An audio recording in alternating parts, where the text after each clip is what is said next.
Hello, and welcome back. Okay, so let's talk about it. A black woman's hair. Now, what do we do when we move abroad? Because I know there are so many questions about hair because hair is important to us as black women. Historically, we have always made strides in improving our hair, embracing our hair, protecting our hair. And when I say improving, I don't mean make it better than what it is, because it's perfect the way it is. But depending on where you are in the world, where you live, the climate, whether you're in the States or abroad, you're improving the ways that you care for your hair so that you can maintain the health of your hair. But what do you do when you've decided to travel extensively, take a sabbatical, or even move abroad? How do you care for your hair when you are not caring for it? Or what are some of the decisions that you've had to make regarding to your hair when you've decided to travel? So some have decided to cut their hair. Some have decided to wear certain protective style, wigs, weaves, braids, locks. Some have shaven their hair completely. And then there's people who are like me. My name is Regina Dillard, and welcome to my channel. So I teach people how to embrace joy and to be completely fulfilled through travel.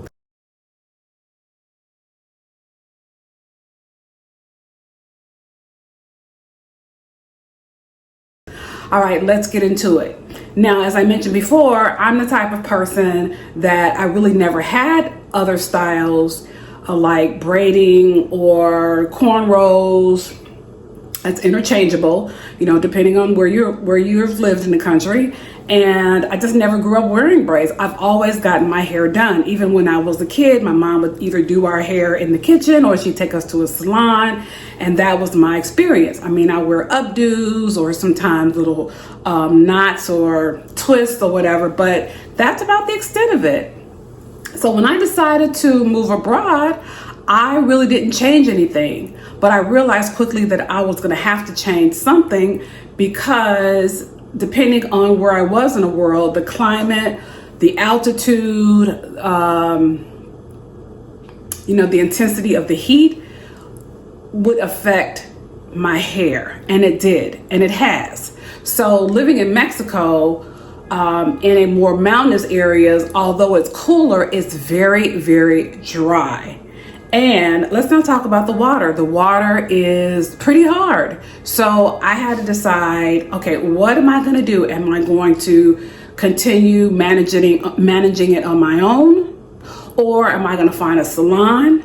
Is there a salon that can care for my hair as a black woman? Are there any people in the expat communities that are licensed that can do my hair? I mean, at a certain point, I didn't care if it was a kitchen stylist. I just wanted my hair done, because my hair is important to me.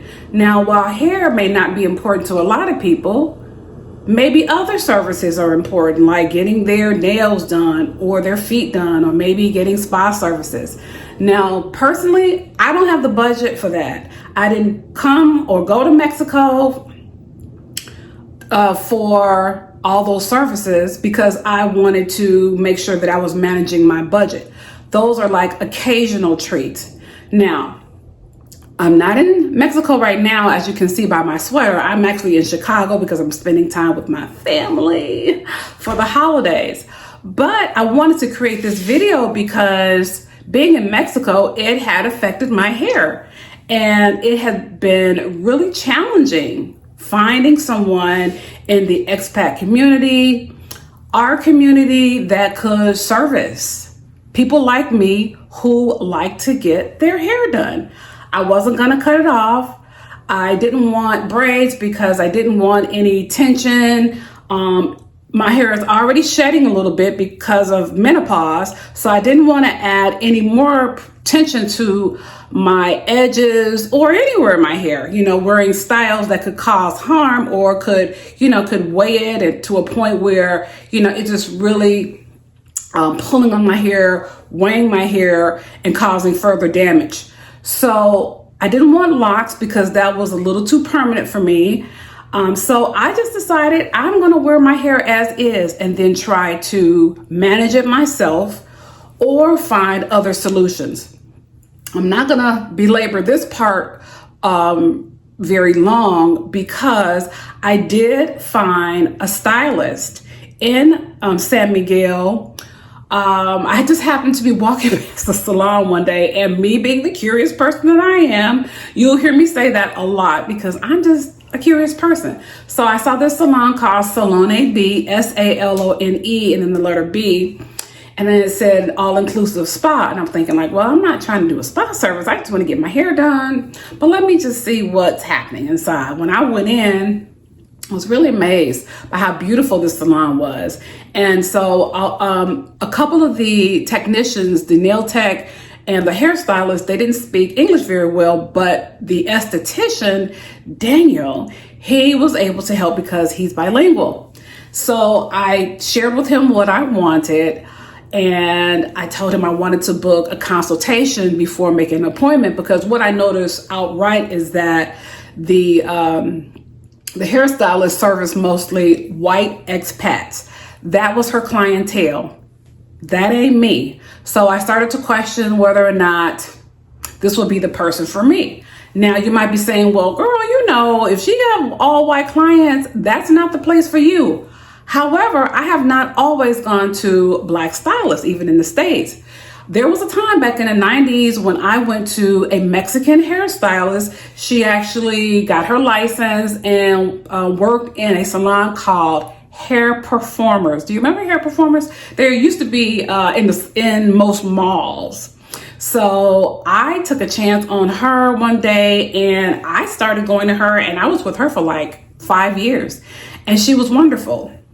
Now, of course, all stylists that are non-black aren't the same. So, and me being in Mexico, that's going to make it even more challenging, because what are the chances of her working with another black client? Slim to none. So after some communication and Daniel being able to translate, she said that she had worked with some black models in Italy. That really meant nothing to me, because black models in Italy can come from anywhere in the world. So I wanted someone that had worked with black hair, particularly African American hair. My hair has a little more wave in it, so it really depended on the texture of the hair.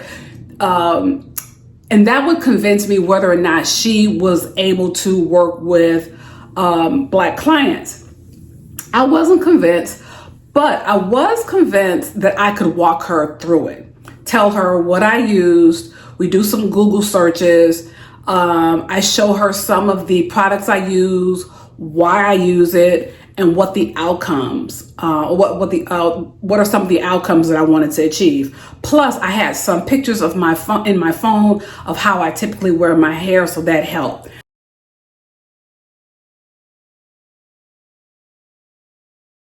My biggest thing was trying to get moisturization and hydration into my hair. So that was the challenge.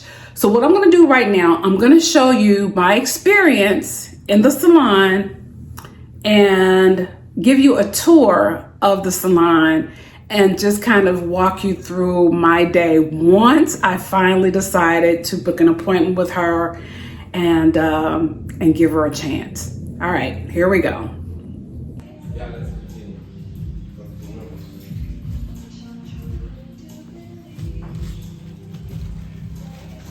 Okay, Lola, this is called the Marriage Festival. This is a festival in Spain. Once you finish reading an essay, we will discuss about similarities with some festivals in Mexico. Okay.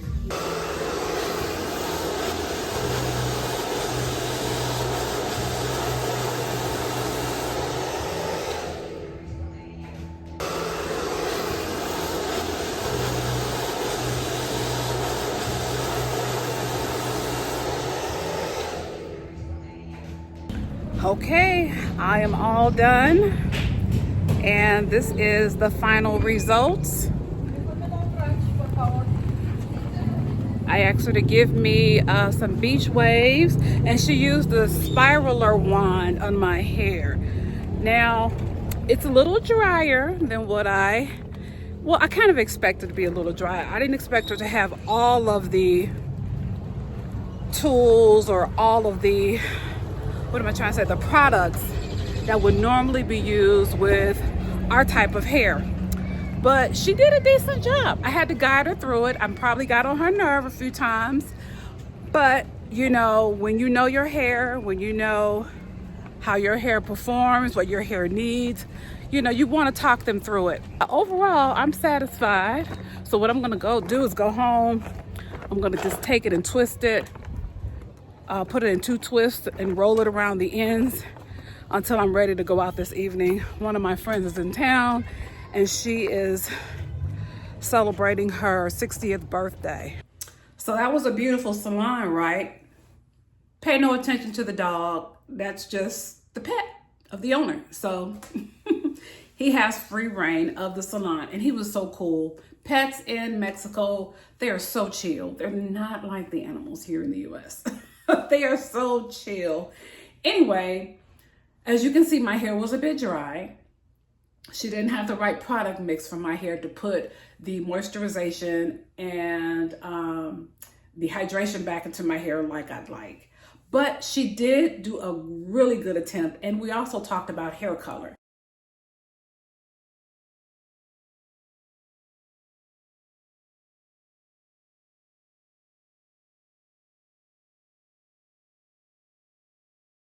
But I'm one of those people, I am not going to talk about hair color until we address moisturization and hydration, because I don't want my hair falling out on the floor because it got too dry and it's going to break. So we skipped the conversation about color and just focused on possible future appointments, which I'm open to, but I just may have to bring products from the United States and share them with her so she can use them in the salon, because I think she can do it. She was on the right track. You know, she just has to kind of change the product mix for my hair, which I really can't find in Mexico. I'll show a future video of how I went to one of the local stores to try to find product for my hair, and I was unsuccessful to find the one I use. But all in all, it was a good experience. What I really would love, I would love for Black hairstylists or retired hairstylists and Black barbers or retired Black barbers to come to some of these other countries like Mexico, like Panama, Dominican Republic, Costa Rica, the places where we are going, and set up shop. We are looking for you. We're looking for you, whether you can cut, whether you do razor cuts, braids, locks, twists, protective styles. You are out there and we are looking for you. And you don't have to come permanently, but just make it worth your while, because you want to make sure that you are charging the rates that are comparable to what is being charged in Mexico. But you have to make it worthwhile for you. So do some research, talk to some of the expat, join some expat groups, Black expat groups on Facebook in particular, find out what we want, what we need, and if it's doable. And you just never know. There may be some people that will set you up in their home. There may be some people that have like pop-ups where you can come maybe once a month and get your money on. And I'm telling you, I believe there's money to be made. I would be first in line. All I need is a roller set. I've been getting roller sets since I was 14 years old. I got a blow dry here or there in Mexico because she didn't have rollers. But roller sets are something very basic.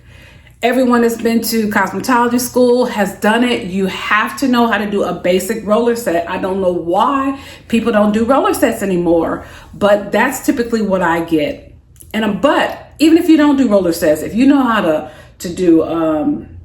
use a flat iron, to use Marcel's, to do silk presses, to do all the other protective styles, braids, locks, crochets, whatever, you are wanted. You are needed. You are invited to come. Inbox me if you have questions. Join my Patreon page so we can have more intense conversations in the chat room, because people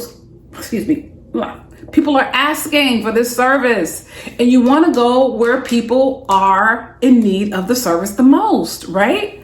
So anyway, that's my desire. So if you have any questions, drop me the comment below. And yeah, that's it.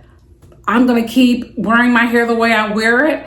I'm going to do my own roller sets because I just bought some new rollers and I have a new blow dryer, and I know how to do it myself, but every now and then I want that salon service. I have it in my budget, and I like what I like. Okay, well, thanks so much for watching and spending your day with me. And if you have any questions, drop them below, and I will talk to you soon. Bye-bye.